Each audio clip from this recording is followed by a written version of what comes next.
We are live. Breaking Bad with Mr. Michael Hamm, myself Ziggy now. It is Wednesday night, 9 o'clock East Coast time. A little few minutes late. Hope you're doing well. Mike, how are you doing, man? How's I'm your good. last few weeks been? How's your hobby? Any breaks lately? No, I've almost pulled the trigger a couple times, and then I said Yeah. no, no, no, no. We wait. And it's just I'm just waiting. Like almost every day, I jump into about two breaks, and then I'm like, What no, do no, you no, okay, cheap stuff. good. I Little like understand.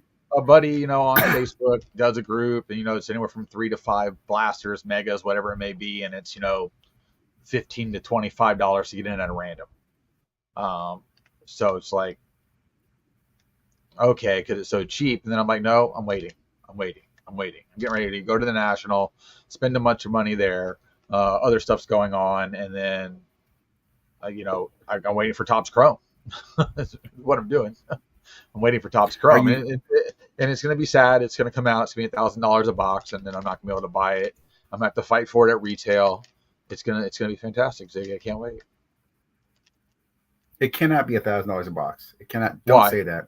I would just Why? say that's ridiculous, dude. That's not gonna be $1,000 a They're going to box. put I a mean, come million on. dollar I mean, bounty on the one of one Wimby. That's going to make all the product worth more. Blah blah blah blah blah blah. That's what all they do.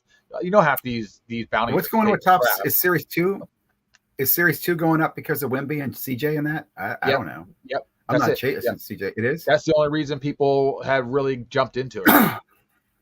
I thought the short print of the dude with the bat was pretty cool, Jackson Holiday. It's right? okay. It's stupid. I Yeah. wish it was an action photo. Except, except it's Jackson Holiday.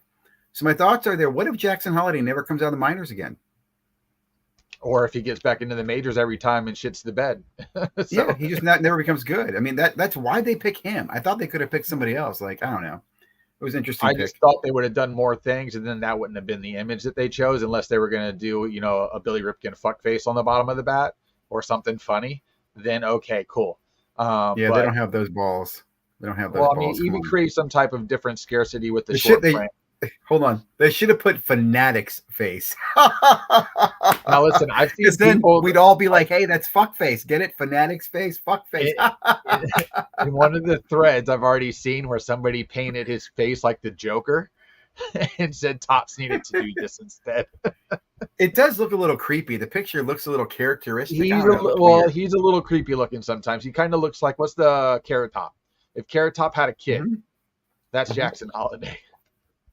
And I prefer I a can see DNA that. test because I could definitely see that being his. So let me give you a quick breaking update. Remember, I think I told you last time, or I don't know if I did tell you this. I got into a 60 box. We think we texted about this. We texted 60 about box it. Yep. optic I haven't heard anything optic about break it. got the Texans. That's a pretty damn good deal. Did it break? Yeah, it broke. I did okay.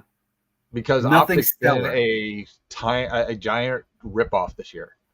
It has been brutal. I have watched. This guy has broken over 100 and something boxes. I think it was the second 60 box. So 200, 112, 20 plus some other breaks. He hadn't hit a single downtown until this break. They did pull two.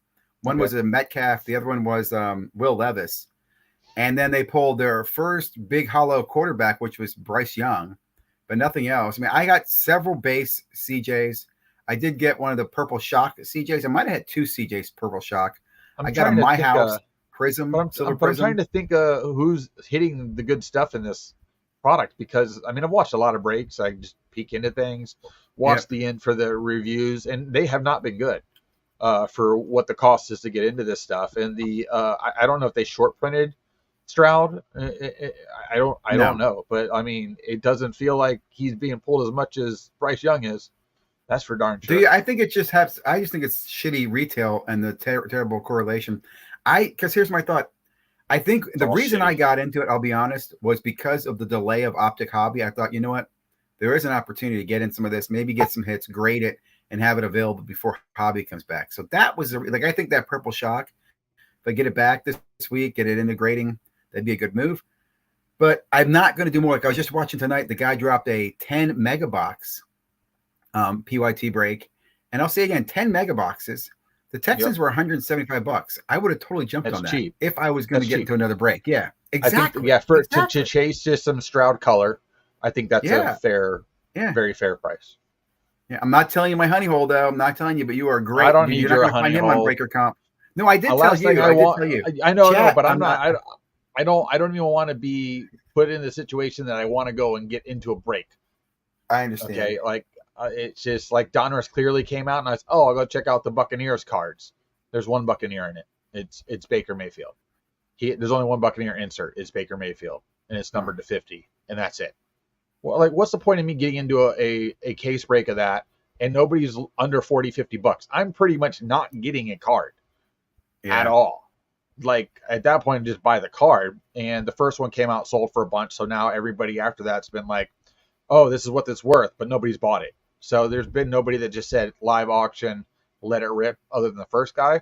And everybody else just trying to slowly take $5 off every time they relist it. And everybody's just watching it like, okay, we're waiting. Yep. I tell you, Hey, it's made Mike me Petty. think. Hey, Orlando. How y'all doing? I think I'm going to buy some singles for the first time in a long time at the upcoming show because What's I the need name? something to grade. I'm running out of stuff to grade, and I'm not getting 7 breaks. And I am like you. I am kind of holding off budget. I was bought expecting singles some top prior products. to all this. Yeah, last time I went hard was for Bowman. That was the last time I went And you know, hard. Tops is going to drop something sneaky out. Like, isn't some sneaky basketball or football product dropping soon? Anybody have any insight on that? When's that coming? The football is supposed to come after the basketball, so I don't think anything truly hits until that basketball. And I think they're going. And when's that? Why wouldn't they save it for the national? It's a month away. I don't think they were. I thought they said June for some reason. Well, I don't remember. I wasn't the source on that, but well, again, it doesn't matter. Even if they drop the football at the national, that's going to freaking blow the door off of whatever that is. I don't think they don't. I'll put it this way. They don't need like the national at the national. Somebody has to drop a the national. The national, though, I think will be smaller. And I think they'll be overwhelmed with it. Like they already struggled last year with the Tops drops and Bowman drops. Smaller. How's it going to be smaller? The venue's smaller. The location, number of tables. You know what I'm saying? So because of that, I'm just saying they struggled last year keeping up with the Bowman, right, and the Tops product. I think if there was a football and baseball there was a problem with that because of when they started doing the stupid box ripping, where they would basically allow you to bring your box up, they'd take the plastic off and they give you your packs. The problem was they waited. Again. Yeah, I know, but the problem is they wait 2.5, 3 hours after the show opens to do this, and all these people create this massive, stupid line of hundreds of people. I know. Instead of just opening it at the beginning and just let it rip and get the shit over with. But because they party all night. And they get there, half of them are hungover. They have a problem getting to do their job. I agree. The hottest everybody ticket off, and it wastes our time. The hottest ticket is being in line for the packs because as soon as you have your things ripped, you get those packs. So I would just say that I don't see them waiting till the end of July to drop those products. I think they're going to come much sooner. I really do. And I'm trying to be ready for that because you're right. There's a lot of stuff coming, man. There is. We're behind if you're still into the on new product. Thank you, Mike Petty. I appreciate that. Yeah, you're right. You're right, Orlando. Collectors definitely need new product for the national. Football's still hot, okay? Football's going to get hotter into the national. Football's going to be hot after the national. So, and then any new product that's different is going to be crazy. Correct. But so, for instance, I'm still waiting for a PSA sub to come back from my group sub here in Tampa. And we're already pushing over 30 days for that. So I'm just waiting because I'm getting upcharged on a couple cards. I know I am. Like it's interesting. With the way, and I'm going to get upcharged that $75 range, which is bullshit. But hey, if you're going to agree with PSA, that's now what you have to deal with them making their own money by creating their own scarcity, because that's what they're doing. And it's technically, I don't know how that's illegal, not illegal, but whatever. That's what they're doing. It's funny. So you made me think of this analogy. I was listening to Clemente Collector bitch about the same thing about these upcharges. And here's the thing: the upcharges never bother me. It does when it's higher than what it used to be. No, but I do understand why they bother collectors. And here's my analogy: if you're going to the baseball game with your son or daughter, and you put away, I'm gonna say, $100 to go to the game, and you get to the game, and all of a sudden they tell you, "Hey, the game's really popular today, and because such and such is pitching, we're gonna charge you an extra $50 at the gate." Right? Yep. You're like, "What the fuck? I already planned to spend $100 on this. Now I got to spend $150 on this shit." Well, that but conversely, go ahead. Conversely, let's say this. Let's say I'm a flipper and I go to the game that day, and they go, "Dude, the game's really hot today. There's a new pitcher today. It's a very popular game. I can sell the tickets for $400. I'm freaking happy." It's the same thing with The PSA. thing It's perception. but Is the money you're PSA's spending an different. investment that you're going to return, or is it But money here's you're the problem. spending as an experience? But that money that PSA charges you is because your card graded higher by their service, which is now worth more money. It has nothing to Yep. do with insurance or shipping or I don't disagree with protecting you. crap. That is all They want a bullshit, a piece. lie. They They want want a a piece. piece. They're like the Yes, mob. correct. They're worse than Hey, the I see mob. you're moving a lot of product Yeah. there, Ziggy. I Ooh, want a this is little a nice. taste, Ziggy. I'm Because gonna of take a little us, taste off the top. that's I right. know. Because of us, your card has gone up, Yes. and we deserve a piece of the pie. We Okay. provide protection in the form of a Listen, slab. At some point, somebody else is going to become a more realistic price range as a PSA, and it's going to start offsetting that $7,500, $400, $500 somebody puts in. That it's not going to be worth going with PSA anymore. They're going to price themselves into a competition with somebody else at some point, and they're going to get burned. They're not going to be able to turn it off fast competition will enough. be themselves. Yeah, SGC. They'll send you over to SGC. So, well, that's what they're doing right now. If not, I mean, they dominate the space. They really do. Well, I don't know. now. It's funny. It is what it is. It is what it is. Like, to be honest, I've always felt like when I came to the world of grading, I'm like, what the fuck are we doing? What are we using Wizards and Magic for? Still believe it's Wizards and Magic. Well, hold on. You need Wizards and Magic to dispel demons. So they're very, very important. I understand, but I'm just saying, if this was really like, I think about in other industries, they would weigh it out. They'd calculate it scientifically, figure this shit out. And we don't do that here. I don't know. They did. They said, look, we're just going to charge people because we're the best and the greatest, and we give them the most money, and they're not going to be able to say no. That's what they do. I can't even explain it. I will say the recent mishaps have really made the whole PSA guarantee, whether it's good or bad, seem like a huge differentiator. Okay. Like this whole PMG thing going on with Beckett has really first helped of all, I already knew that card was fake, and the only reason they slabbed it authentic because they knew it was a painted card. Otherwise, it never should have been labeled a red PMG because it was not. It was just a regular card painted red. They should have been able to figure that out easily. Okay. And the fact that it's lead tagged it altered, doesn't it make you doesn't it want to make you guys submit cards to BGS, like take cards and just draw faces and color it in with your kids and just send it in there and get them to see if they just list it as altered? Somebody's probably taken one of those reprints of Mickey Mantle out of Bowman when it was in like 1992 Bowman, and it was the same size. Yeah, late July. So that's probably gonna be the national. So again, they dropped Topps Composite at the national. Thank you very much, Something Sports Card. Appreciate that. They dropped that at the national. It's gonna be a shit show. When's the basketball? Anyone know when so the first Fanatics product isn't until July? Maybe June. It might be this month if it's basketball. If it's late, I tell you what, I dodged. I did not go after the Bowman Sapphire, which I'm glad I didn't. Again, thinking I'm trying to save, but boy, I feel like I dodged a bullet on that shit. You did. First of all, I don't even know who you're chasing. Exactly. I have no idea. I don't even know. Right now, you're chasing 3 guys. Okay, who are they? That's it. Aiden Miller, Walker Jenkins, and Dylan Cruz. Those are your 3 guys that are your big boys there. Okay, right? I got a Walker Jenkins based chrome in a box. Yeah. Those are your 3 guys from that for sure. Okay. I'll double check that too with my guy down the street. Yeah, correct. Yeah, we'll see. I've been holding back compositions could have been a much more better named product. You know, I don't know. You could have called it Scrapple, and I would have been happier. But that's ridiculous. Thoughts on Clark not getting the Olympics? Simple. That is for some reason these women have it out for her. Like they have it out for the one person that's helping their entire everything. And there's no way in hell that you're telling me she's not one of the best female basketball players on the planet, and you're not going to put her on the Olympic team? I mean, in America, we do a lot of dumb stuff. That's a very dumb thing to do.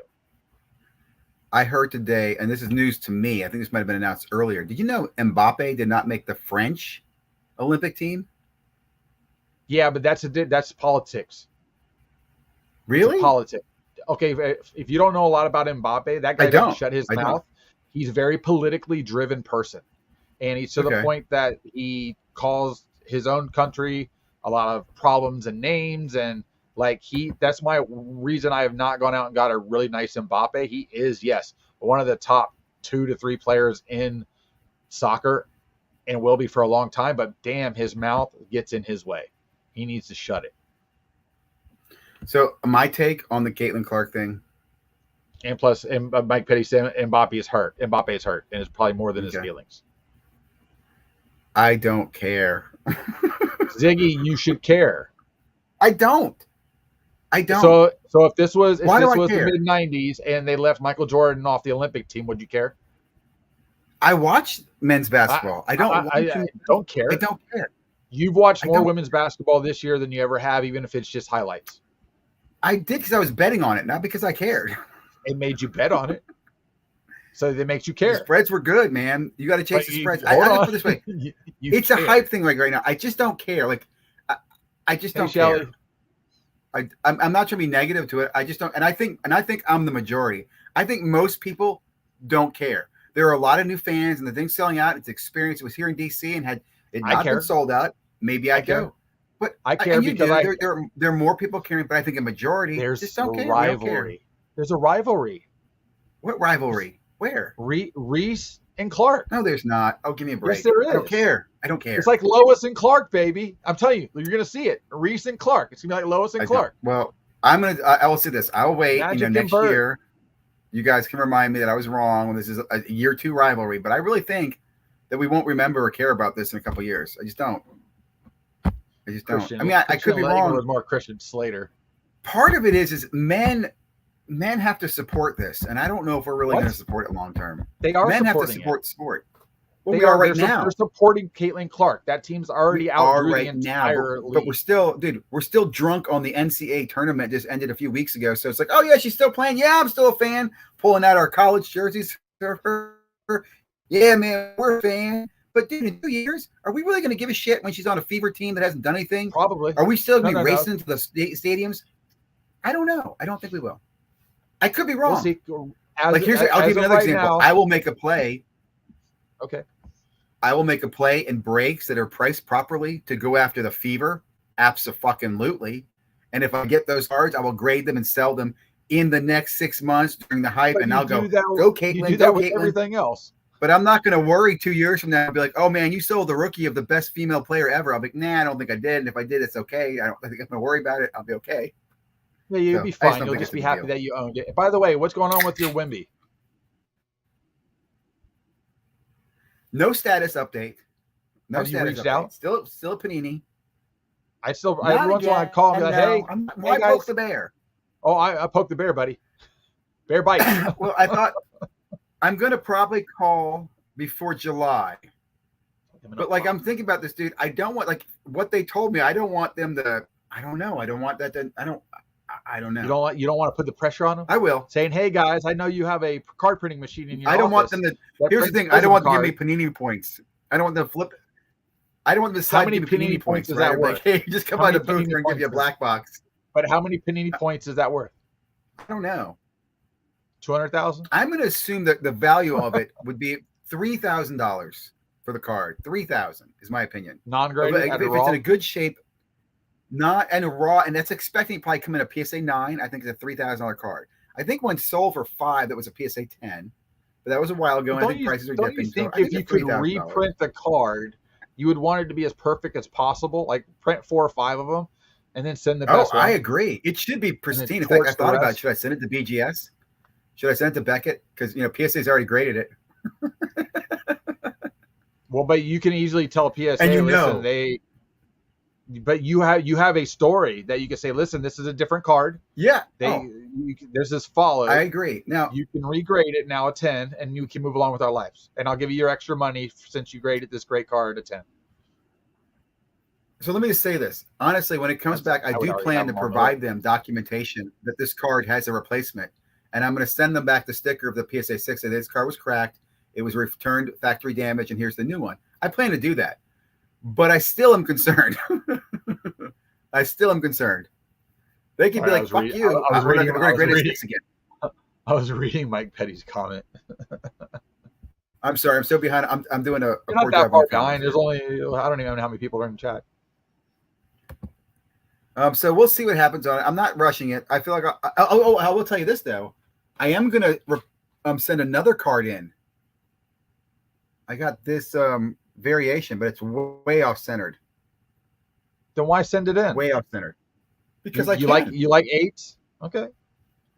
No, because that's the thing. I feel like if I grade it, it'll come back an 8. It is an 8. If everything else is fine and it's that far off center from what I saw, that's an 8. And that's what I'm saying. Why don't they just submit it? And maybe they'll send me back a really good one to be a PSA 10. You're good luck. You know? They're not. I mean, here's my point to that. If you have the time and patience, in my opinion, on cards like that, which is a variation-based Victor Wembanyama. And money. What do you mean money? It's not going to cost me money to do this. It's free. Shipping. Keep going. It's shipping. I think more people should do that. You see what I'm saying? I just think that most of us take it for granted. Let me also say this too. I think that if you are a local sports card store, you should take a more proactive role in helping your customers with that. For example, if they open a card in your store that's defective or way off centered, you should sit down with them and help them fill out the form. Give them the receipt. Give them everything they need, right, to help them through that process. And maybe even call the rep and say, "Hey, we submitted one." That should be part of the experience. We should want people to have a better experience, in my opinion, not just get screwed with a freaking, because think about that. That card is an amazing card. For it to be factory defected. What you were just saying, though, about stores and helping people. For instance, like the guy that's down the street from me, because my card shop's literally like 2 blocks from my house, went to the Fanatics thing earlier this year for all the card guys and got to talking to, like Ruben said, where, hey, we're trying to make these stores better. They have to meet these criterion rules. So since that's happened, he's taken a section of the shop, turned it into a sitting couch area, added TVs, a coffee table to break with, penny sleeves and card slot savers and stuff like that right there on the table. He's doing all these little break giveaways for Topps product only. He's doing live video feeds when new products dropping to promote the product. Like, he's completely done a 180 since that in order to be able to keep his what is it called, where they can get product from a vendor, distributor. No, it's a different word. I can't say it right now in my head. But you're a Cali. Si habla español, no sé. Allocation. There you go. Allocation. Yeah. I knew if I spoke Spanish to you, it would come to you. That's where it was. But, also congratulations, Shelly. I don't know if you're going to try and win the giveaway for Flipping Steve. Her name was Paul. I was just going to say that. I'm a huge fan of Shelly. I want Shelly to win that, by the way. Fantastic. I hope she can go. I don't know everybody else, to be honest. I don't know who else is in it, but I'm a fan, so I don't want to jinx Shelly. And if I could fix the damn thing, I would. Well, he starts the giveaways next week, I believe. So. I will be cheering for you, Shelly, though. I will be cheering for you. I want to see you get that money, that trip. I tried to win that damn thing 3 years in a row. I know. That's what I thought about. I'm like, Fuchs, so now I'm not eligible? And Fuchs cheated, too. He didn't cheat. He played smarter. He had more than one device during the finals with different answers already preloaded, so he could just hit enter.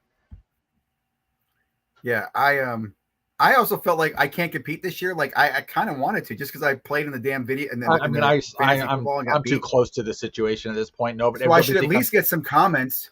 I should at least get a shout out. Something. Anyway, real quickly, for Mr. Face, I just can't call you that, dude. I just can't say that, Mr. Face. I did okay in the break. I didn't do great. I didn't do poorly. I got a shock, lots of base. I got a Prism, my house. Again, $500. I think I'll grade my way out of that value depending on where we are. We'll see how it goes. Or back into it at least. Or back into it. I do love that. I really love that about the breaking part. Yep, we're pulling for you. Now, do you ever try to grade with anybody but PSA? I did years ago. I used to use Beckett. Back in the day, Beckett was who everybody used. I still think I know people say this too, but if Beckett does get bought by the right group of people, I do think immediately that the hobby takes a different stance and value on it immediately. Because the reason the value is so bad is because of the people running it. Grading hasn't changed. We all like the subgrades, even when they bitch about the subgrades. They all like the subgrades. I mean, Tags had to bring the subgrades back because of the amount of people that bitched about it. And the reason people like Tag because there were subgrades. Because we know where the problem is. Yeah, I mean, it's easy. I would also say this too. I think we all are more competitive than the companies are. And what I mean by that is I don't think Beckett gives a shit about PSA and their market share. I don't think they care about the Gem Mint report. They probably have a quota of what they're trying to do to make their number and how many sales they need to make. And they're probably churning away. Everybody's Oh, smiling. They're making their they're bonuses. making money. Even the You know what I'm companies saying? that Like, aren't doing yeah, cards are making money. yeah. I That's mean, what I'm saying. HGA is So, still alive. So I mean, come on now. and And competition wise, I I don't get don't it. know. Like, I used to think Beckett could change the market. I think right now they're too far behind. I think the only player that Nope. could come in and change the market is Fanatics. If Fanatics were to buy Beckett, yes. If Beckett gets bought by some other But hold on. numbskull, no. But if it matters the numbskull, but if Beckett gets bought by Fanatics, Yep. okay, which I think Fanatics and PSA would partner together at one point, never like fully sell over. I think that relationship's a better fit for the hobby because that they're full control at that point. But if Beckett gets bought by somebody like Fanatics, immediately the entire process changes because you know that Ruben's going to come in there and start cracking a whip. He's going to play nice the first 3 months and then start cracking a whip. Like, listen, this is how we're doing things now. Okay, we're taking this brand and we're putting a rocket on it and we're taking it to space. Well, And that's what he's I'd going say to do. the reason why, in my opinion, why he would do it, the play is the authentication and the slabbing of memorabilia and the authentication of memorabilia, right? So you can use a card for that, but you can have a card with an experience. So come to a exclusive white party, leave with a card that's autographed by your favorite player. It's numbered to whatever. You get it slabbed. And there's so many plays you can make there. So, like, and that makes me think about what CSG's doing, guys. Don't discount what they've done with their acquisition of JSA. Yeah. And now they've got the authentication. They'll be slabbing autographs shortly. Well, and not will even cause that. some They're market pressure. Well, that and they're in them for the long game. They're not in it for a short game.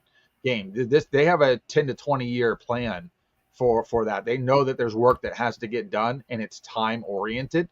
And if all they have to do is keep offering something a little better, offering something a little more, being very comparable with grade. Crossing over is something that a lot of people, when you crack a slab and cross it over, gives you a really good indication either who grades harder or who grades this level, because we all want to end up at the PSA 10.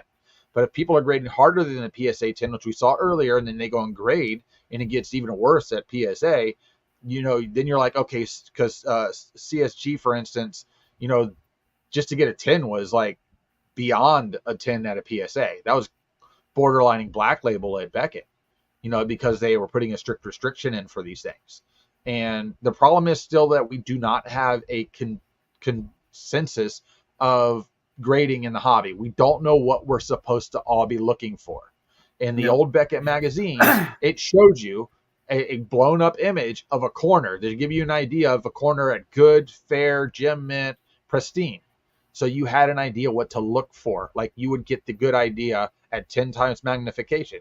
Like, tell me what the magnification you use. Like, why is that a secret? Like, why? Because you're all using something different? CSG shared that. They use a 10 magnification. PSA, you're right, won't. And again, at this point, what I'll tell you, dude, Wizards and Magic. I'm fine with Wizards and Magic, but I want to make sure I'm submitting a card that has an actual chance at a 10 or at least a 9 based on the type or year time of frame of the card, which is fine. But unless it's really vintage, and obviously a 5 is a big deal. But for modern stuff, it should be very simplistic of what we need to look for in order to submit a card. Like, it should be almost to the point that PSA, you snap a picture and it gives you a rough estimate of what the card's going to grade between two grades, a 9 or a 10, an 8 or a 9.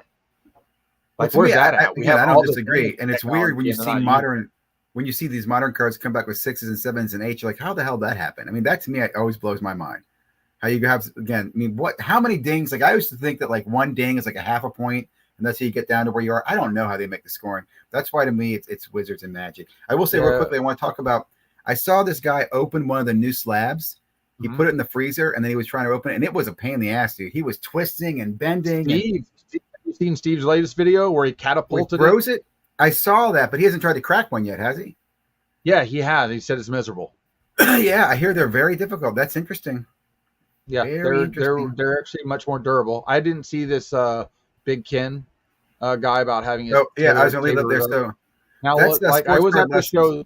Okay, I was at the show this week, and I was asking my buddy about vendor passes, because in the past I usually get a vendor pass because my channel's not big enough or somebody's not nice enough to give me a media pass. So the other thing is I usually just buy one from a guy, full value. And this year, from what I'm told, in order to get a vendor badge or dealer badge is what they're calling it, you're allowed 2 per vendor, not per table. Now I could be wrong, but this is what I was told. Also, in order to get this, you have to present an ID, and there's going to be a barcode that they scan to verify who you are and that that's your badge and you're allowed in. I heard that too. So to add to this, now, I don't know how they're going to manage that because you're talking hundreds of people still. Well, okay? So here's in a very quick, short time. I think here's what Ken said in his video. He said that he was contacted by his dealer that he's not going to be able to participate. He's been told the same thing. And here's what Ken kind of boiled down to. Yes, they have very, very strict enforcement to the point of you have to assume they're going to make an example out of somebody. Because like you said, there's not enough. If a guy has 3 or 4 tables, he can't actually cover the tables with the number of badges that are given. It opens him up for theft. There's so many issues with this. Right? There's a lot of issues. That I know a guy that goes there. He brings 20 employees. 20. Yeah, I don't know why they're doing this. I don't know why they're. I mean, I think part of it was they wanted to kind of churn their 2 people who are sitting on it. There's, I think, a better way they could have done this. It's definitely going to be interesting. Now, I will tell you one thing I heard is that there's a competing card show taking place after the show called After the National Show. It's at a hotel nearby or something like that.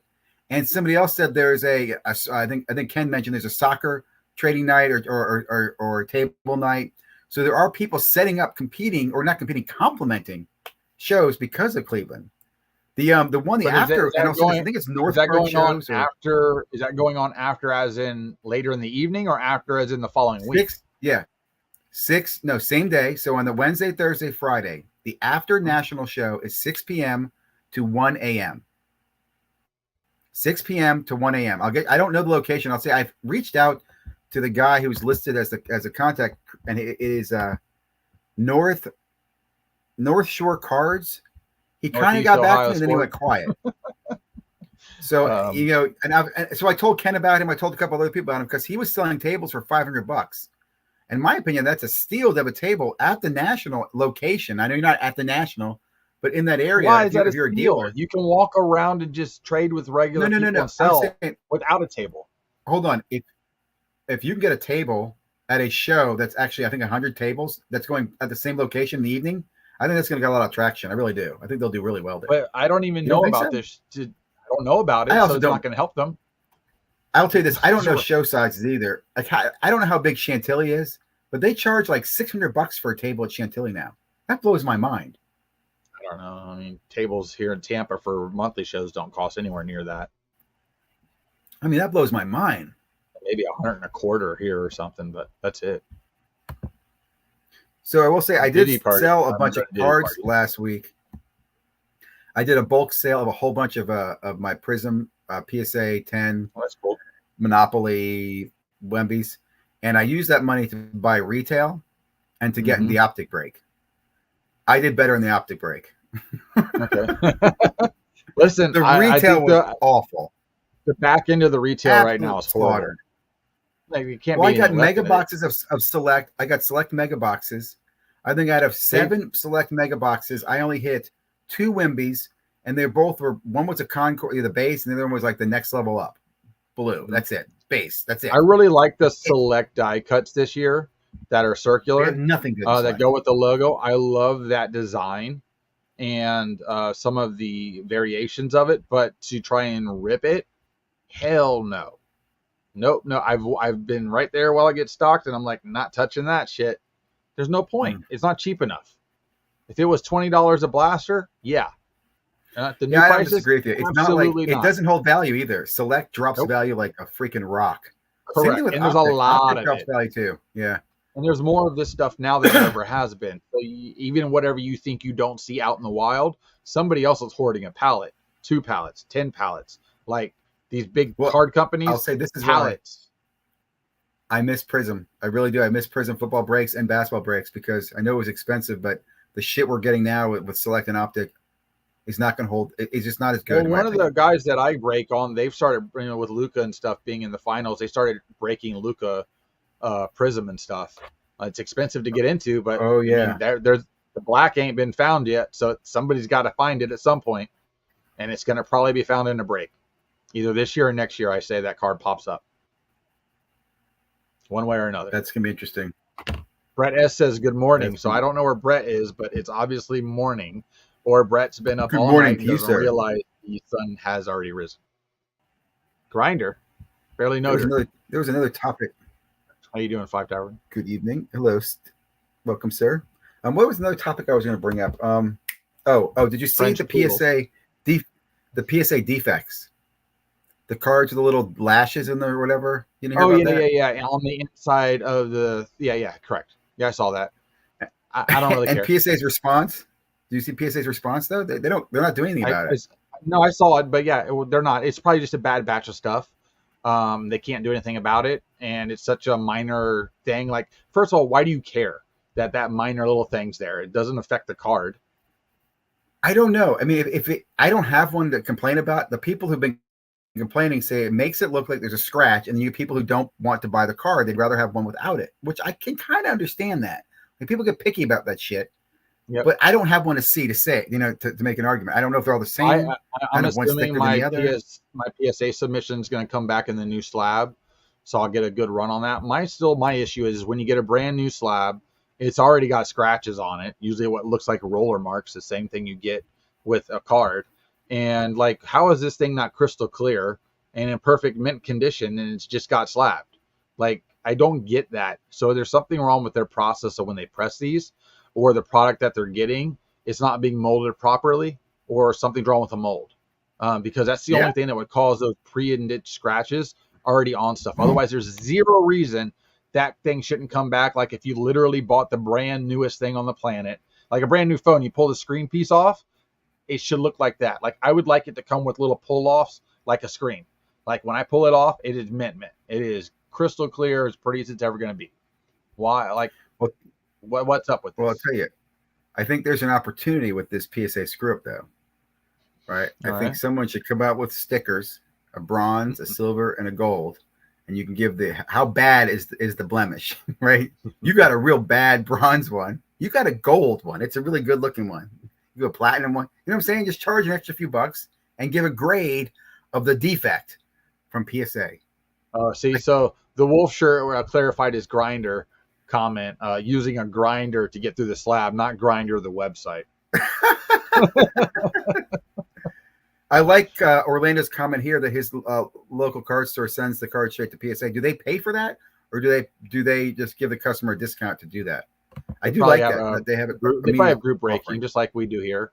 I mean, we have Tampa Card Shop and KK Cards, which KK Cards one of the largest whatnot people on the planet. So, and they just opened a card shop. I need to get over there and do a video of it because they did open like a miniature version of Jeff's store here in St. Petersburg. So see, when I used to start, I was going to Fantastic Store. Fantastic Store is the blowout cards front end.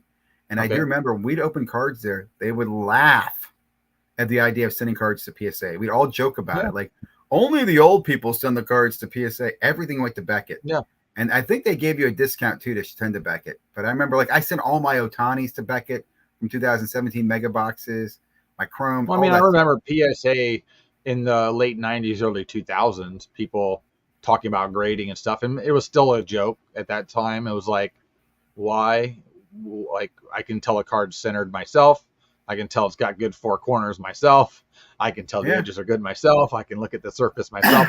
Like, why do I need somebody else to tell me this? And then, lo and behold, we're here, 25 years later.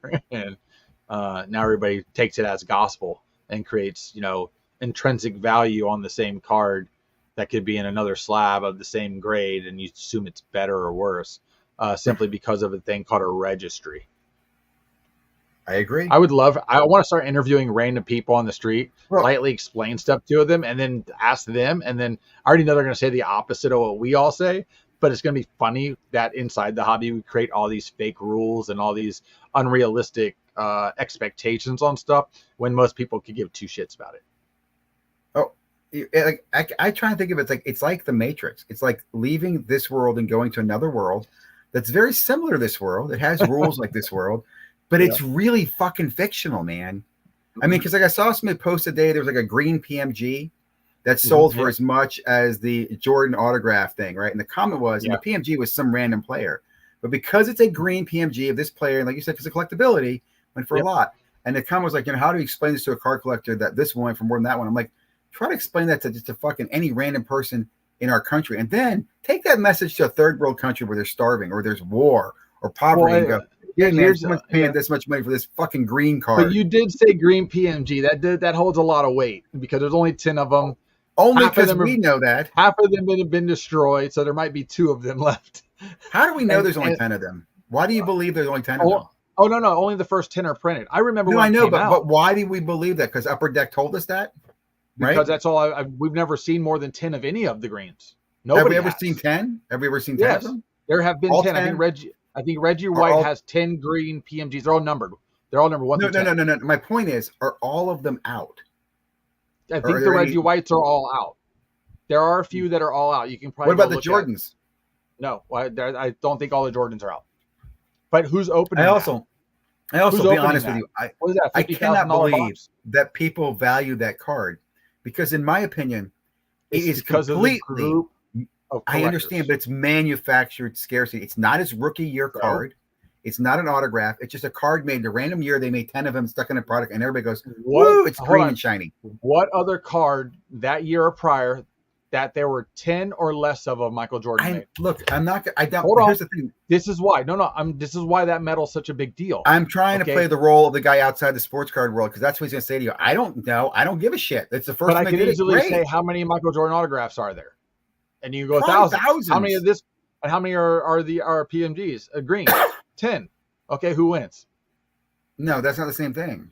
Yes, it is. It's not the same thing, man. It's here's my future. Look, if you watch Star Trek and they have that transporter thing, in the future they're going to make more of those greens. Like if they already made a red. It's a transporter. The original person dies, and the new person's created. It's not the same. But yes, that's how transporter. Okay, what about the food replicator, the one that makes food?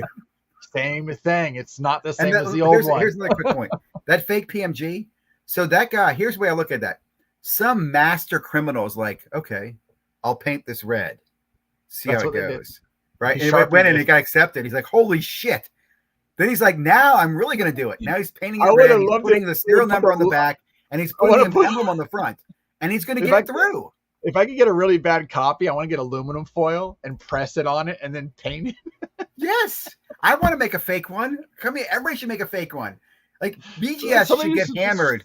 Everybody, look, you should. I'd like to pay. If I had money, I'd pay people to. Everybody just take a card, paint it red, and send it to BGS. It's a kind of a fuck you. You guys are so bad that you accepted a red card because it's colored. No. You send it to HGA. That'd keep them in business. Beckett should just be gone. I'm sorry. The only thing good about Beckett is the name. It's only because I like the doctor.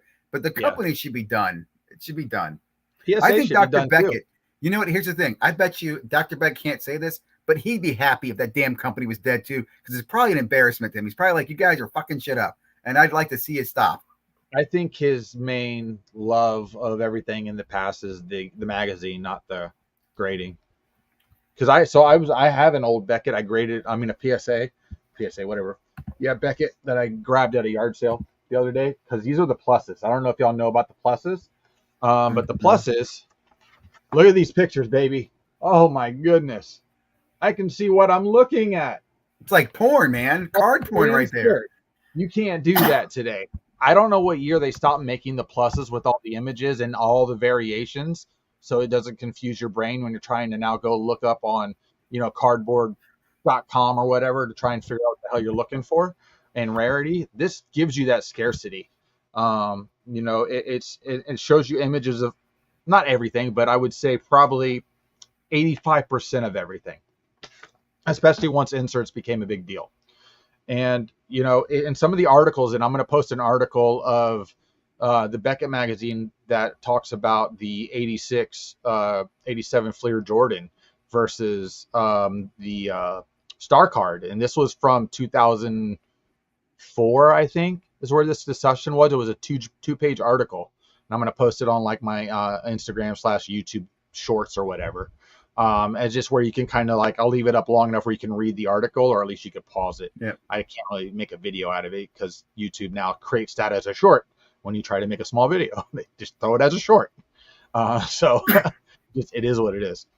But it's just interesting. I think we lose, and I think I'm going to do a bunch of these where I start getting older Beckett's and stuff, where they talk about, like, there's one in here that shows, here, I'll show you this actually. It's in this one. They're talking about the Brady rookie cards. And they go through and they actually detail all of his autograph and rookie cards from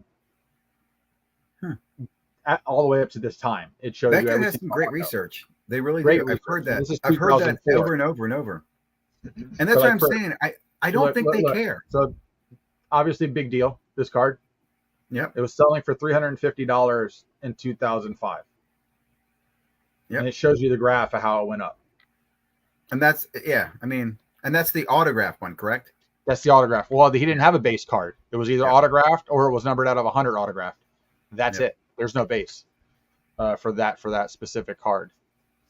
So it's just, I look back at it and you're like, you can fact check stuff that people yap about and have no real, they weren't even alive at the time, most of these people. So they shouldn't even be talking about it, let alone they've never even seen this Beckett. Don't worry, no one fucking fact checks in the hobby.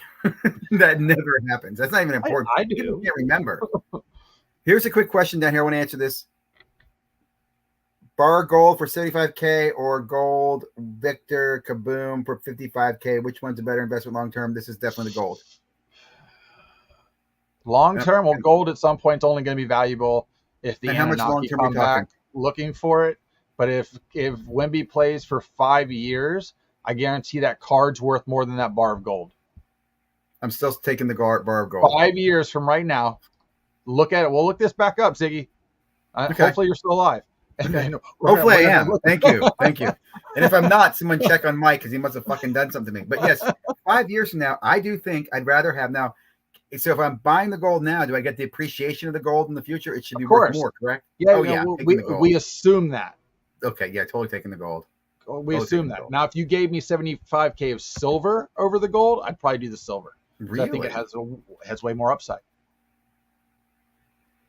What's with gold right now at 24? It's almost over $2,000 an ounce. Silver's $33. I have no idea, man. Come on now. It blows my mind when I look at the shit that I used to own, don't own anymore. I'm like, wow, I used to own gold at this much. I own silver at that much. Of a gold bar. That's true. Until the government takes your gold bar, they're not going to care about your gold Wemby. That's right. You can. It's the best way to hide money from the government. Yeah, in sports cards. They'll never care. They don't even know what the hell it is. You try to explain to them, hey, Mr. Irish man, take my cards. What the hell am I going to do with these? You have any gold? I got a gold Wemby. Yeah, what's that? That's not what we're looking for. Trying to catch up here in comments. Yeah, you're another topic gold, as well. $23.50 per ounce right now. So I mean, an ounce to 14 carats, half that. So, did you decide if you're going to go to Fanatics Fest? You're not going, correct? Not in New York. I'm going to wait for the one in Orlando in November. It's so much easier. Is anybody going that you do you know of any influencers that are going? Neo. Watch. Neo's going. He is going. Okay. He is going. Yeah, he's already booked his hotel and everything. Now, knowing him, he might have like some type of badge to get in or some shit, but I don't know, because I know he's the one working on the or at least either Beckett or Lux or one of them are willing to give him a vendor's badge. For Very international. good. I'm just paying for my badge, but I'm excited to go. I'm probably just gonna go for 2 days. I mean, if I can get somebody that can get a badge and do it the right way, I'll do it. It just sucks that, the people that, okay, I go there. I think I do a decent job with content and bringing awareness to the show and stuff like that. And I'm willing to still pay for it. I just want to have the access that I need to get in there without everybody in my way, in my face all the time. Because getting in there early with the dealers, I'm not buying. Okay, I'm rarely buying anything, but to have the ability to move around freely and get information and videos and stuff is a really, really big deal.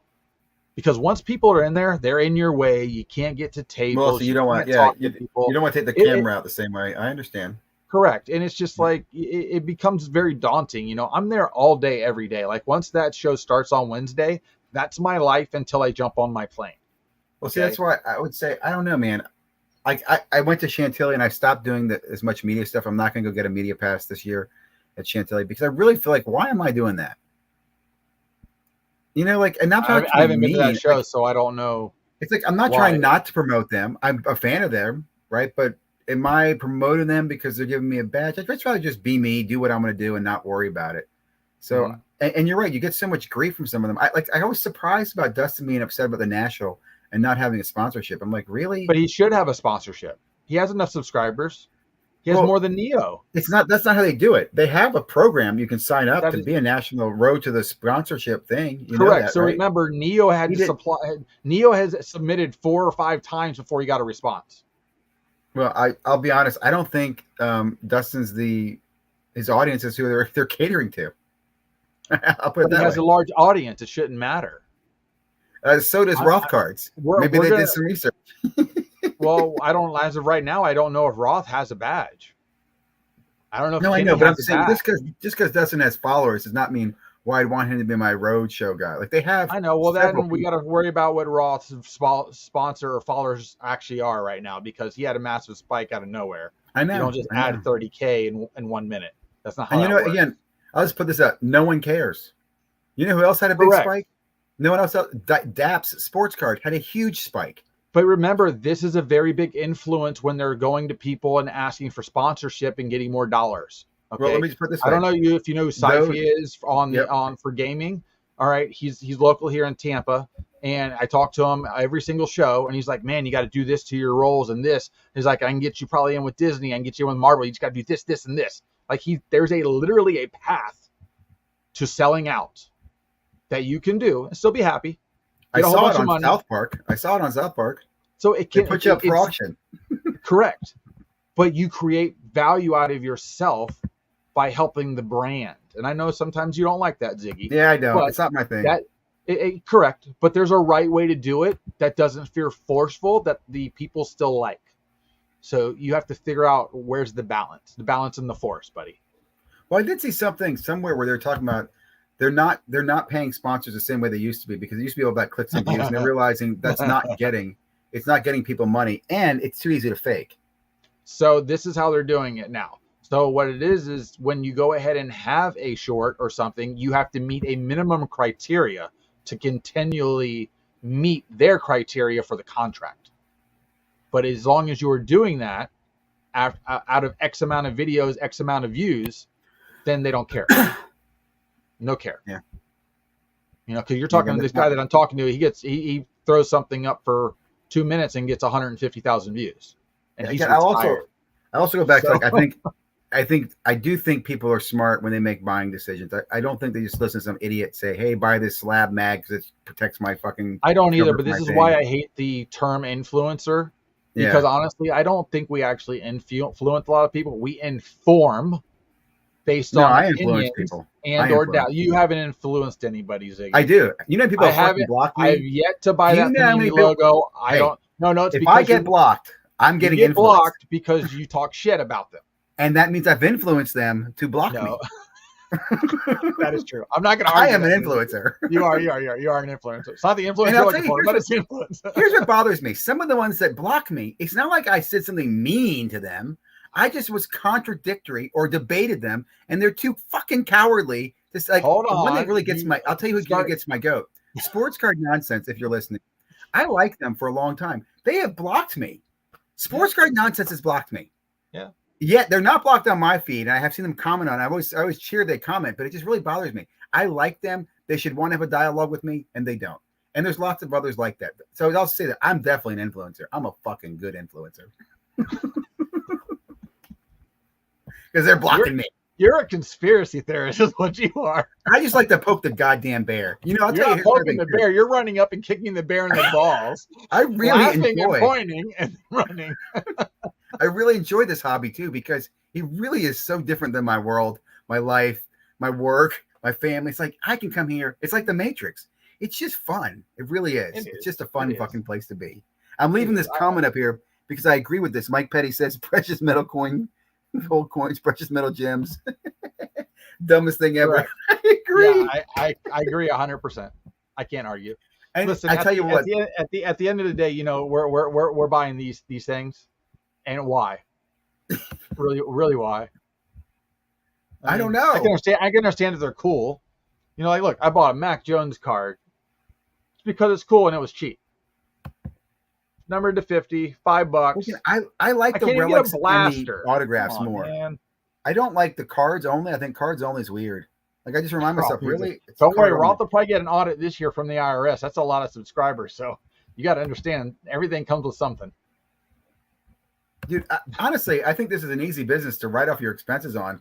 I don't think he has to worry at all. You think so? It's not. He could write shit off like that. He probably writes off his purchases of terrible cards, right? But how do you state why you're writing it off? And then them going, well, what are you doing with the rest of it? Okay, Well, I open a box of cards and I write the box of cards off, and then I sell all the cards for a profit, but I wrote the box of card off as a loss for my channel. Because what I say is he goes out and buys like the Trey Lance. Remember he bought the Trey Lance? I think he had a gold vinyl. Yeah. Yep. And then you write that down as I bought that shit for $100,000. Then you sell it for $5,000. I lost $95,000. That's a huge ass deduction. Yeah, but they won't. You can do a lot of buying and selling. They won't let you take the deduction on that though. Well, you can deduct it from your. You can deduct it from your profits. It's only based off of profits. No, it's only based off of percent for a sale. It's not that simple with cards. Not that simple. Oh my God! Then thinking all the deals he does on the side with cash. I mean, correct. Well, then you have to figure out what's considered personal and what's considered business. And they intertwine too much. So the government's like, "You're full of shit. You owe us taxes." That's all they're gonna say. I mean, in fact, I was listening to Chasing Card Taxes and move on. And the guy was talking about how he hides a lot of his collectibles as business expenses. I mean, come on, a lot of people are doing that. So. For right now, they'll catch up to him. They'll catch up to him. Yeah, we'll see. You go back 5 years in the IRS? We'll see. All right, what else we got in comments here? I see some stuff flying by. Oh, there was you got the hornet's nest there earlier going. Comments are flying. Looking for questions. Scaling for questions. Hey, I love Easy Bake. Should I get Hamm should get it for free between the videos and great directions gave me last year. Listen, I'm always trying to help everybody, especially last year. That show was a shit show to get around. It really was. And I had a map and it still didn't help me for nothing. I had to go off of memory. I listen to this because I are an idiot. I enjoy it. Man, kind of using me to take more naps. What totally disagree with which statement from Hamm? Yeah, you got to give. You got to talk about the Wemby versus Gold bar, and that's only because I don't think the hobby is going to die in 5 years. Did you report me to the FBI for what? Am I trimmer like Neo the trimmer? Yeah. Oh yeah. Bring out Neo the trimmer. I called the FBI yesterday too. They hung up on me. So I was listening. Really good channel. Do you listen to Sports Card Madness at all? I do from time to time. Yeah, there's certain things. I'm really picky with the hobby. Because sometimes people just talk about the same shit over and over in the hobby, and I can't stand it because I already have a very firm opinion on things. Yeah. So it's very rare that I get to watch something, get some new information, and I really like to learn about certain things in the hobby, like not they just got lots to teach you, man. But it's just like it's just certain times I do and certain times I don't. I'm back and forth with that. So they have a series coming out with Fogel. They interview Fogel. And in the clip they put out there, it's very interesting. Fogel says, and you can listen, I want to misquote him, I have no problem with removing a gum stain, and he says the name of the card, some old card, with a little bit of rubbing alcohol. Yep. I have no problem taking an eraser and erasing a pencil mark on the front of a card, right? But I do have a problem with chalking and trimming. Everybody's always got a problem with recoloring and trimming. Yeah, trimming and recoloring is going to be an issue. Doesn't matter. Those two things are always going to be an issue. But I thought to myself, what he said earlier, though, with the gum and the eraser, dude, that's Kurt's card care, isn't it? It is. And again, it's just paper restoration. It's the same thing we do to keep these ancient history texts in good condition. I don't have a problem with it either. Because if you want something fresh, pack pulled, go find somebody breaking vintage product, and as soon as somebody pulls it, you buy it. Okay? That's the only way you're getting it, and you know exactly how it came out of the pack. Otherwise, it's true. Yes, probably I would say 70% of this stuff has had this vintage stuff that's been in somebody's hands that knows what they're doing, has messed with it. Yep. And it's I been agree. the same slab. Old slabs are the worst to buy with vintage because it would not grade the same today. Yep. I agree. No way. I You got a agree. 9 back then. You think it's gonna be a 10 That's why I just now? thought. Hell no. I just thought it's interesting how this whole thing's been around for a long time. People have been doing this cleaning and washing and removing of bubble gum and But see, I knew about this stuff as a kid in the 80s that chalking. people And were the reason talking that made about me that. think about that is the dude who keeps saying that the FBI is going to be tracking these people. Thanks, I think Brett he's S. going crazy. I don't see them doing that. I will say I have not. I'm not. Do you think you're seeing more videos for the national or less videos than last year? I think less. Maybe less. I mean, I try and get mine out the night of, and I try and go live from the floor if I get a decent enough connection immediately, and or get something out really fast just to give people a taste. Because as soon as the national opens, people are looking for content, and the reason I know that is because when I see these other shows going on, I'm immediately looking for content. Is Yeah, somebody live? I And if agree. somebody's live, I just want to feel the vibe. I'm not trying to actually look at anything. I'm trying to feel what's going on. What am I missing? Because at the end of the day, if you're at home and you're not there, all you can assume is you're missing something. Do you feel the same way about, like, for example, you put out your videos of your shows the same day Mhm. you go to the shows. Sometimes, Why don't sometimes you it's a do day or two live? later Do you ever do live from because there? it's connection and it's very Connection. fuzzy. Like Okay. I've seen Orlando go live too, and Orlando does a great job as well showing stuff off. But it's just if you don't have a connection and you can't see the other side of the feed, you don't know how clear it's coming through. So it's really, really hard. And you go in and out of good connection and bad connection inside the feed. And half these places are in hotels. We all know hotels suck for Yeah. Wi-Fi. They suck for regular anything. Even the Wi-Fi you buy is horrible. All right, unless you buy some type of magic box from Verizon to take with you, you do not have good connection. That's why I'm never understood that all these venues have people paying these thousands of dollars for tables and they can't even get superior Wi-Fi in the building. I don't understand that because they could literally go to Verizon and say, "Hey, we want a hotspot in this building all over. We will put a freestanding tower outside. It's just a mini generator looking thing, makes no noise, and it pipes inside to all the other things, giving it direct 100% 5G full speed." This ain't never Okay, happening. I hear Mojo sound. Jeremy leaves Mojo Australia. Feels I didn't watch this episode. Did he talk about how much he gets paid? And did Jeremy Lee pay him to be there? Mojo's interesting because the things that I know about Mojo and have seen at different times, a Mojo has two sides to Mojo. I'll put it to you that way. Yep. And Mojo can be a very specific way sometimes, and it can be very targeted, and I don't like it. Is he 100% genuine? No. Is he 80% genuine? Yeah. Because does he really get paid I've for seen all him his give away. I've seen him all his give stuff? away $200 worth of cards at the end of a show here in Tampa because he didn't want to hang out anymore and he sold stuff and did well. He just took $200 worth of slabs left and just gave them to a kid. Hey, you like cards? Here you go. Here's $200 worth of slabs. He was done. It's like, I've already made money. I'm going to leave. Here's what I saw him do in 2020 that I thought was really interesting. He had a box of cards. He had a kid come over. Hey, kid, you want to open this box of cards? The kid opens them. There was really nothing good in the box. And he's like, hey, you want the box of cards? And gives it to him. And then he mentions the box was sponsored by Panini. And my problem with that is I'm thinking to myself, if the cards were good, would you have still given it to the kids? And why are you telling us now that they're sponsored by Not if Panini? it So would it have been wasn't like a you. gold to 10 auto. No. It was never him giving the cards to the kids. It's really Panini. I would just say he's very This misleading. is where I said certain times I've seen him do things that is second nature, as in I could just keep these and deal with it, or I could give the $50 worth of value away because it's not worth that. I wanted a $500 value out of this. And then plus it was given to me, so I have no skin in the game. And plus now I videotape it and I look good.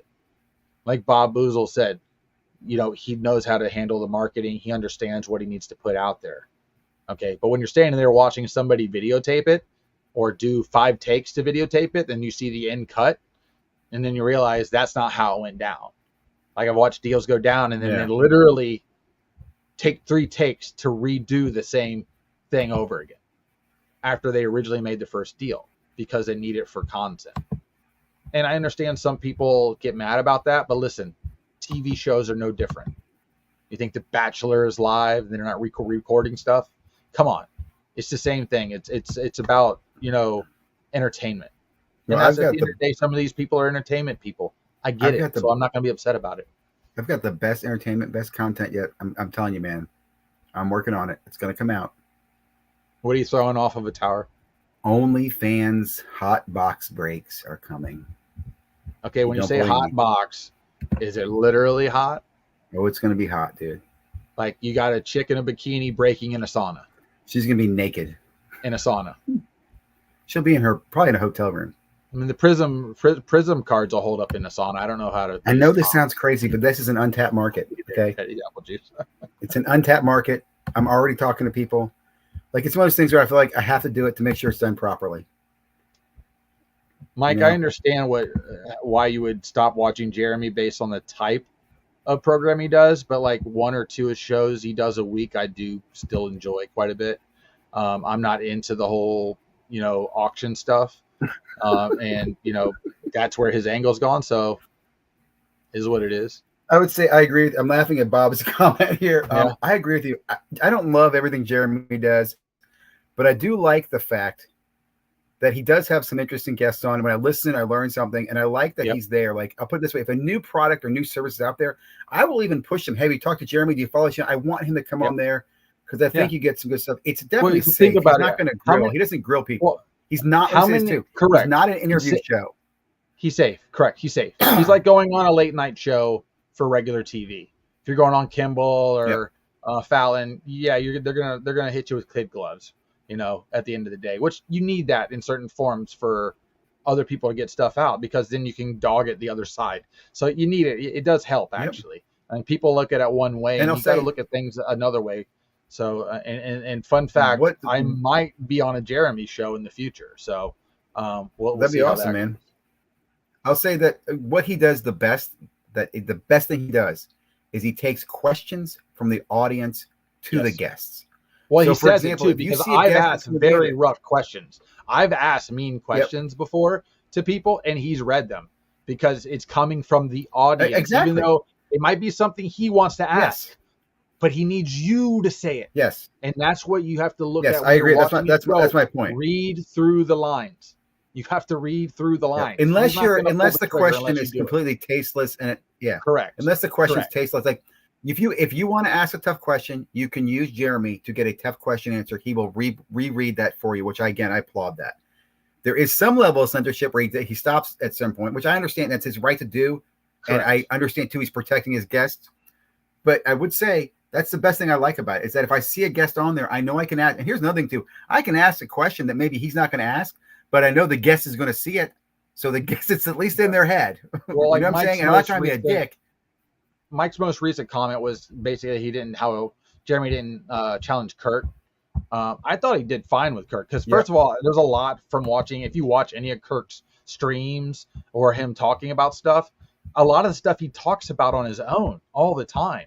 And you can ask him questions too live, and he answers them, and he didn't even block you. So it's different. And again, because he disabled chat, because chat was getting way out of hand. I agree. I was in the chat. People were being mean. They were not being any type of form of subjective respectful to a question. They were just blatantly saying stuff like, I'm not a moderator on Jeremy's thing, but I would have started just blocking people myself, because they were being rude, and they were, I don't know. I don't see. Yeah, I don't think he does. I want to feel like I've seen one. I think he does it all himself. I feel like I've seen one person. And I'll say, so I was blocked by Jeremy for a few years. Mm-hmm. You were aggressive at one point. Ziggy, you were very, very aggressive at one point with him. Well, look, no. Let me say this. It was him to me, and not to regurgitate this whole thing. He had Chris on. Chris and I had some back and forth questions, and after that, you had a lot of shit towards Chris, and you were going every which way towards them. But hold on. Listen. After that call, after that conversation with Chris, asking questions, Jeremy contacted several people that I was working with, and I mean working with as far as collaborating with, not paid working with, by the way, and hurt those relationships. I'll say that. Jeremy did that. He didn't come to me, and that's one thing, and I've said to him, I've been critical about it. He didn't come to me and say, Michael, I didn't like what was going on between you and Chris. Let's talk about it. He went to somebody else, and that bothered me. And he banned me for a few years. And I saw him at the National, and I talked about it then. I said, it is what it is. I don't know. It is what it is, but it still bothers me about that. He did not come to me, and I'll say this to anybody else. If I say something to you that bothers you, and that's this, especially people who block me. If I've said something that bothered you, come to me, DM me, call me out, make a video, tell me what I did wrong. But just to block me just because I made a comment that I think you're adding the join button is stupid, that's really dumb. And I was blocked for saying that to somebody too. So it is what it is. And like I said, I like Jeremy. I support him. I'm a fan of his. But we have our history. I've been influenced, and he's influenced me. You have a lot of history with people. There's some great comments here. I do, dude. And here's another thing too. I've been around here on the social media since 2020, but I was very active before that in other groups and stuff like that. I know a lot of people. For years, I was very active in Facebook groups. So that's why, and I say too, that what bothers me, like again, 2016, I went to the National in 2016, and I can be honest with you, I had to drag a friend to go to that. Nobody I knew in sports card wanted to go to the National. I'm not kidding you. People didn't go to the goddamn National. The breakers were pushing it. Like I was breaking with Leighton and Jaspy, and Leighton did some special. If I came and showed there, I got some prize and I got a bunch of stuff that I already had. So that's why I went. But even then, it wasn't a big deal. So anyway, it is what it is. What were we talking about next? There was a bunch of other good comments out here. Oh, there's a lot. We're over my hour mark, right? Oh, we're cruising, man. We're cruising here. We're cruising. A lot of great comments. I don't even know where to go. Thank you guys for being here. Thanks for participating. Jeremy's all about the hobby for profit. He doesn't care. I don't disagree with that. It's not that he's about the hobby for profit. He's about the hobby positively growing. That's going to continue profit. He's been in the hobby for a very long time, and he's been an ambassador. He's very vested. Yeah, very vested. Yeah, very vested. In a different community for a very long time. Like, again, this is one of those things to where people take things at glances and shots and stuff like that, and they make assumptions about people when you may not know about that person on the backside. You may not even really know the history, because the majority of the people that even see anybody is pandemic on. Like, how many people were watching people pre-pandemic on YouTube? Nobody. Okay, that's what. So it's hard to gauge that. And to sit down and talk to somebody, eat dinner with them, and see what's going on, it's different because their angle is different. It doesn't have to be your angle.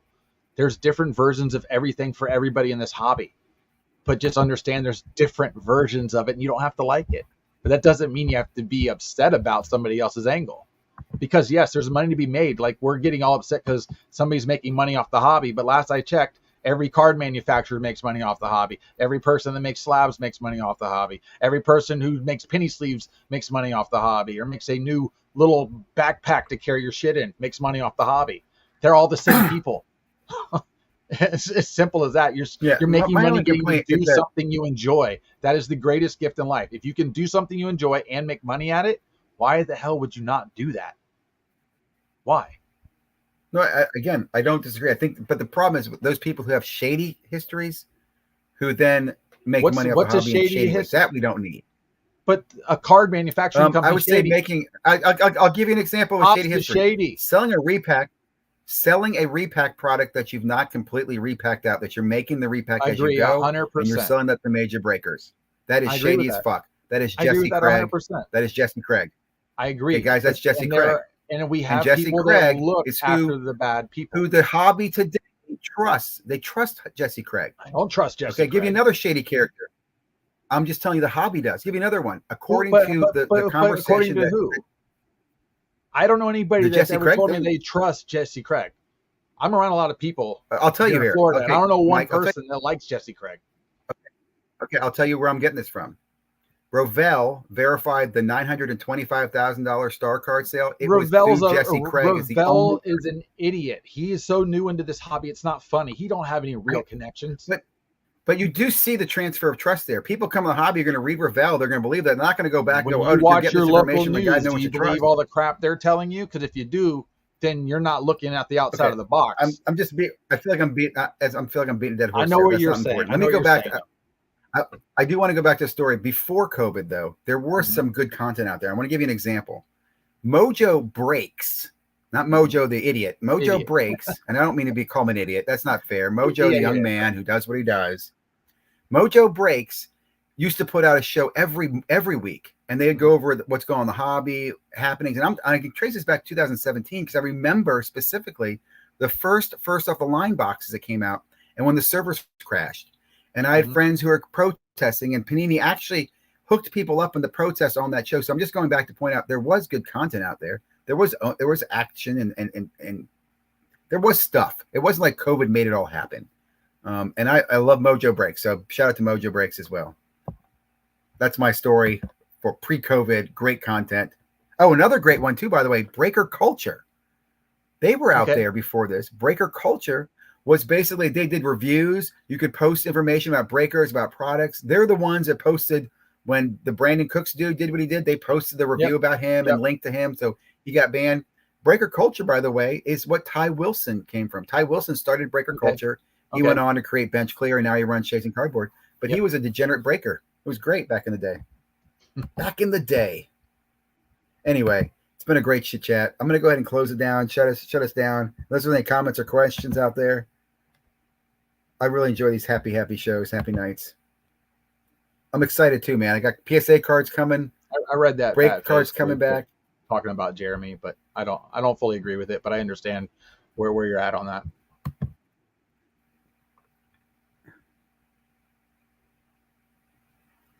Well, again, I think here's the thing about him. He is trustworthy because of his status in the hobby now. Like he even said himself with the whole stolen cards, he could not give the cards back because he'd ruin his reputation in the hobby. That actually is a positive thing. I will say, though, I've heard shady stories about people's past, about before they were, hobby famous and things they did. So I can understand. I also put this out, too. It all goes back to the hobbies has its basic principle, and we create this in short prints of knowledge is what's valued. If you know there's a card that the guy doesn't know has value, and he opens it up and he decides to trade it with you or sell it to you for under what the potential value is, that's the hobby. Well, that's also where your knowledge is worth something too. Yeah. It's been ingrained in us, though, from the beginning. Oh, that's the rookie. Oh, I didn't know that. Oh, that's the error card. Oh, I didn't know. That's the short print. Right? We take advantage. We're trained to take advantage of each other. It's crazy. Yes.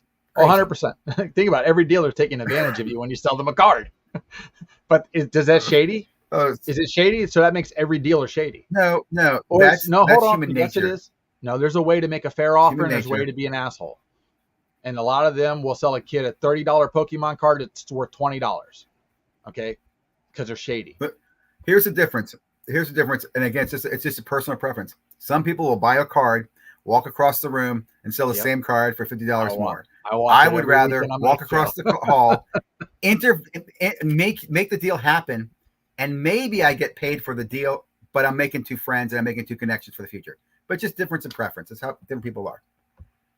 Okay, we're out of here, man. We're closing it up. Ziggy. And Hobby Palooza's next week too. I know. I'm not invited. So Are you there? I'm never invited. I'm crashing Carlos's channel one night if I can. I'm going to be in Pittsburgh. I'm going to be traveling with the Rays baseball team because we do a deal with Bally who runs the Rays thing. So I fly out Thursday through Saturday, and I'm charter flight. I've never done any of this. So it's crazy. But I'm going to try and go live that evening because I'll be back at the hotel at that point. And then I might also crash Dustin, Neo, and Steve when they do their thing as well. So we'll see how that goes. It's funny. I have to just make a last comment. When they started Hobby Palooza, I remember being the guy who reached out to try to get all these other people on there, and I remember having people on when I had my hour. And here I am now, 5 years later. I'm on the outside, standing, waving, "Hi, everybody!" And because I'm Carlos is part of it, Dustin's part of it. I mean, I'm happy. I really am. I'm a fan of what they're doing. That's what it was meant to be. Get more people to watch more channels. But yeah, I would say I was a little bothered by the fact I did not get invited back this year. I've been there, I think, 3 years in a row. But it is what it is. I'm happy. Looking forward to it. I would have had people on myself too. So yeah. So I mean, have a good night, man. Like I said, I'm just jumping in. So all right, guys. Thanks everybody for coming. Tell Carlos I said hi. I will. I'm doing something special for him too. He doesn't know about it yet. See you guys later, man. Thanks again, Mike. All right. Take care.